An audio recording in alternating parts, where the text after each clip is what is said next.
Chances are, if you're watching this video, you're familiar with the artist Wooma. If you aren't, then you might be familiar with some of these examples.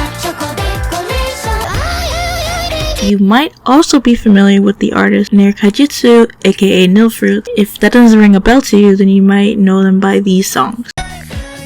With both of these artists, then you might be familiar with their trilogy. Shama is the name of the trilogy and the first video in the series. In it, we are introduced to Kalma and Clay. Kalma is this gorgeous co-workers are head over heels for this new prisoner, including Clay. Kalma introduces Clay during a pat down one day. Next, we see Clay spiking all of the other guards' drinks. Next, we see them exchanging outfits, with Kalma getting the prison guard outfit, and Clay runs out in Kalma's outfit, where we now reveal that Clay is actually a girl. When this happened, my mind was blown. Like, I was so in love with this music video. Thought of Surprise Yuri, oh my god, and it was actually genuinely a surprise because I did not see it coming at all. It's actually, yes, it's doomed Yuri, but we have to take what we can get. Now, is it bad? I am so in love with the concept of Clay being in love with Kalma, even though she knows that she is manipulating her and just letting that happen. Kalma wasn't actually probably in love with Clay, but Clay was for sure. And Clay isn't stupid. In the lyrics, she does call herself a fool, but I think she was pretty aware of what was going on. And she herself in the lyrics, if it is being taken from her point of view, which I believe it is, she calls the love a shallow love. And I know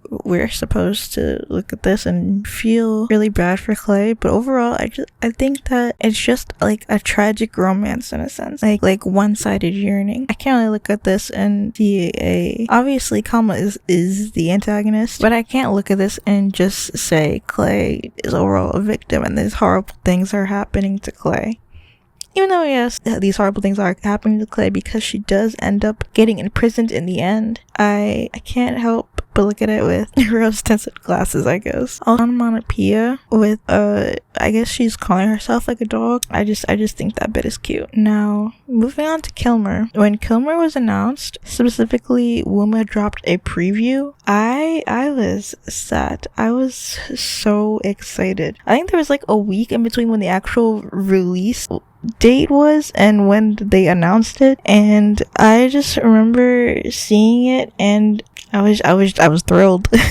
But honestly, like, nothing could have prepared me for how much I was gonna be blown away by this new MV. Now, this one is a prequel to Shama, essentially showing Kalma's origin story. You see Kalma and her mother traveling around in secret, and then they take refuge in a church until this guy and his cronies find that church and pillage it. They kill a lot of people, including Kalma's mom, and they kill Kalma's mom right in front of her. And when Kalma tries to run away, she's captured and then made into this guy's slave. There's a lot of background details that imply that he has this obsession with people with pink hair. Like, he literally has jars with their body parts inside. I'm not sure if they are a demon race or anything like that, because they do have horns, but I just thought that was really interesting. One day, this guy's holding a party. His name is Gooey, by the way. Gooey is holding a party, and another girl with pink hair gives Kalma a wine glass, and before she could drink it, another girl with pink hair gives Kalma a wine glass, and before she could drink it, this woman over here, who you may notice looks like Clay, stops her and warns her that it's poisoned. The reason that it was given to her was the reason a lot of people interpreted that she gave that to her was jealousy, and honestly, I kind of agree with that one. You notice that they both have pink hair, but essentially Kalma was the favorite of the two. After being told that she is basically about to die from the poison drink, but thankfully she didn't drink it, Kalma sort of starts to dissociate before resolving her nerves. She starts to lose it. Essentially, she decided to start fucking shit up. She grabs a sword, pours the wine glass of poison onto the sword, and starts walking into the venue, surrounded by all these people. And she leaves the trail. She's dragging the trail of poison wine behind her. She walks up to Gooey and strikes him. And she strikes him again. He tries to shoot her, but she disarms him. Right before she's about to take the final blow, she hesitates.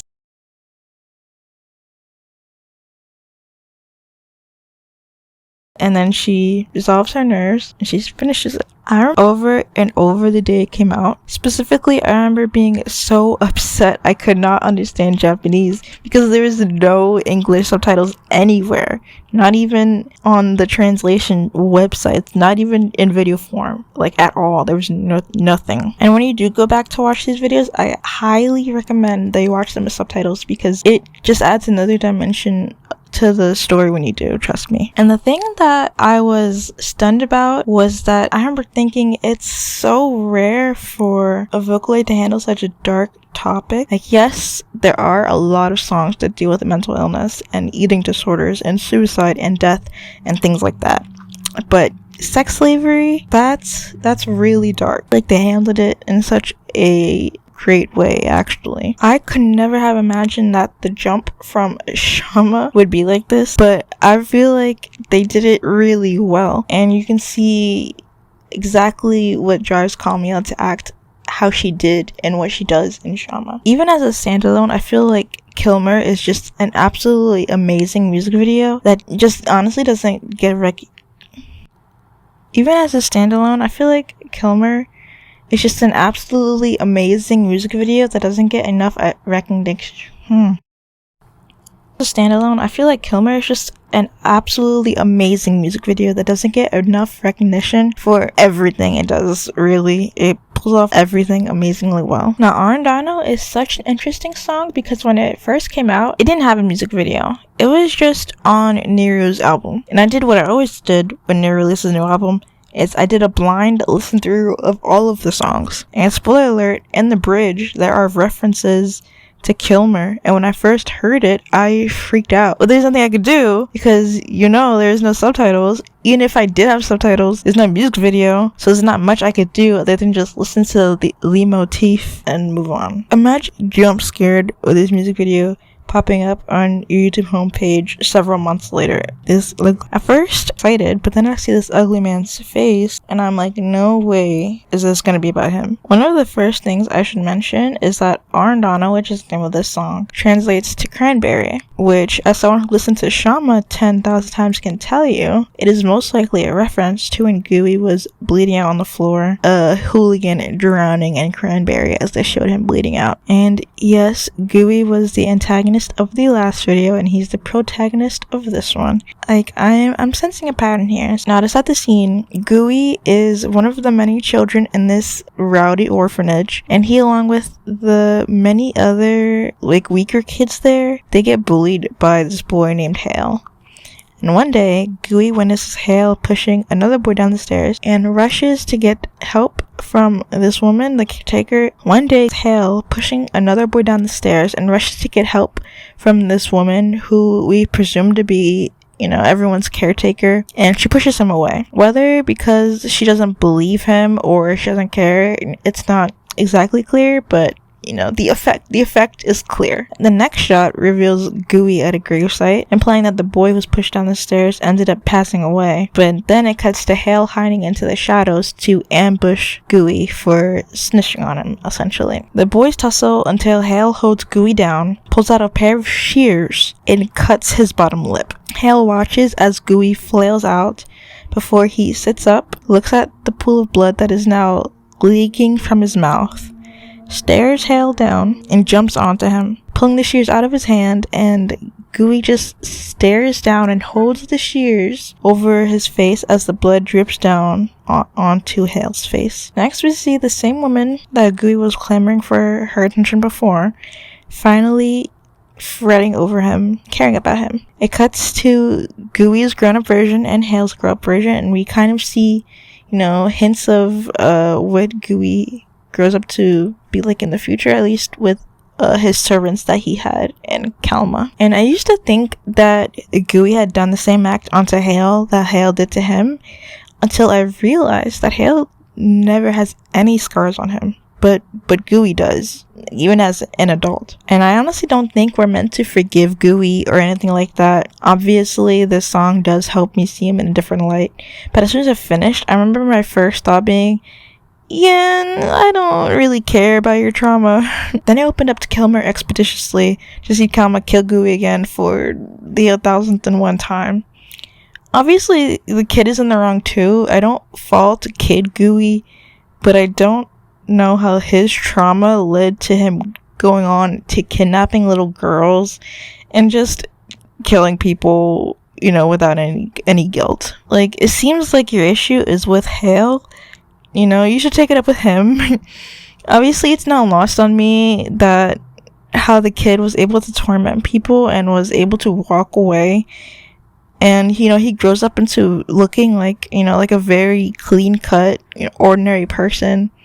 You know, no trauma, no scars. But now Gooey now has to bear the brunt of all of that trauma that he endured and just has to live with it and go on. I still hate him, though.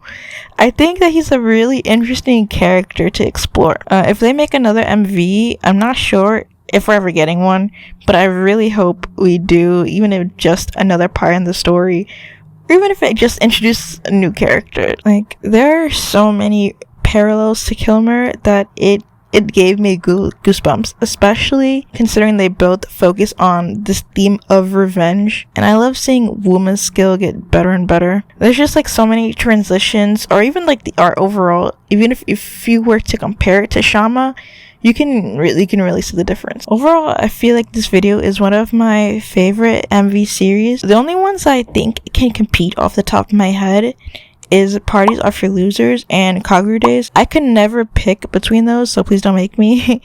But if you're looking for a more Vocaloid series, Niru has two others that are just absolutely beautifully animated. I highly recommend them both because Kageru is not a producer I feel like gets enough recognition. He's been in my Spotify Wrapped for like the past 5 years, guys.